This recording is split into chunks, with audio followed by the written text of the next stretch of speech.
मध्य प्रदेश में कानून व्यवस्था को लेकर सरकार विपक्ष के निशाने में है। सागर में हुई घटना के बाद पीसीसी चीफ जीतू पटवारी ने एक बार फिर मुख्यमंत्री पर निशाना साधा। जीतू पटवारी का कहना है कि बीजेपी सरकार ने प्रशासन को सिर्फ एक काम सौंपा था कि कांग्रेस के लोगों को डरा धमका कर उन पर दबाव बनाकर भाजपा में शामिल करवा। यही कारण है कि अपराधियों की तरफ किसी का भी ध्यान नहीं गया और उनके हौसले लगातार बुलंद होते जा रहे हैं। जीतू पटवारी ने कहा कि मुख्यमंत्री डॉक्टर मोहन यादव की सरकार करप्शन, क्राइम और कर्ज की सरकार हो गई है। मध्य प्रदेश में जंगल राज है।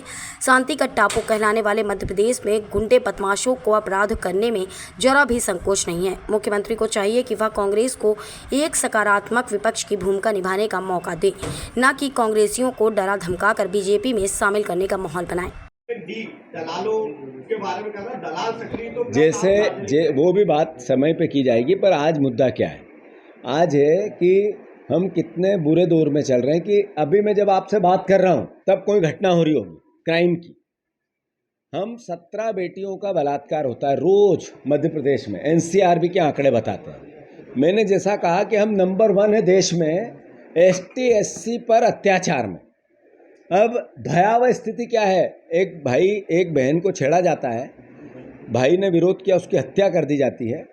बहन और उसकी माँ और उसके चाचा इस पूरी हत्या के गवाह थे।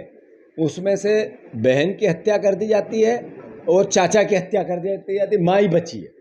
पूरा घर तोड़ दिया जाता है। नफरत कितनी कि उसी घर में एक घोड़ा बंधा था, एक मिट्ठू था, उन दोनों की हत्या कर दी जाती है। मतलब पशु पक्षी की भी हत्या कर दी जाती है। इतनी नफरत क्यों है देश में, प्रदेश में? और इस तरह के भयावह स्थिति के बाद भी मोहन यादव जी कहते हैं कांग्रेस को ऐसे विषय पे राजनीति नहीं करना चाहिए। मोहन यादव जी, दायित्व तो आपका था कि आप पहले दिन पहुँचते। मैं एक दिन बाद दाह संस्कार में आदरणीय दिग्विजय सिंह जी गए, कोई राजनीति की।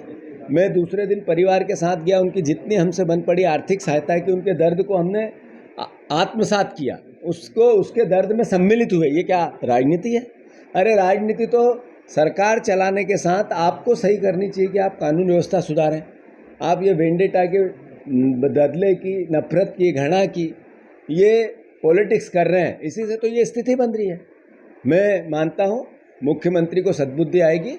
जैसा वो धार्मिक बातें करते हैं, महाकाल से सबको जोड़ते हैं, जब भी कोई भाषण देंगे भावनात्मक बातें करेंगे, इतिहास की बातें करेंगे, महाकाल की बातें करेंगे। ये अपनी जगह है, वो सम्मान है उनके ज्ञान का, पर उनके कार्य का भी सम्मान हम करना चाहते हैं। इसलिए कानून व्यवस्था गृह मंत्री जी सुधारें। अब मैं बार बार ये बात नहीं दोहराऊंगा कि आप 2 पद नहीं संभाल सकते हो, एक छोड़ दो, मैंने कह दिया। अब मैंने उससे आगे की लाइन ली है कि हम आपको सजेशन और सुझाव देंगे, कानून व्यवस्था सुधारो। अभी नेता प्रतिपक्ष जी ने ट्वीट किया है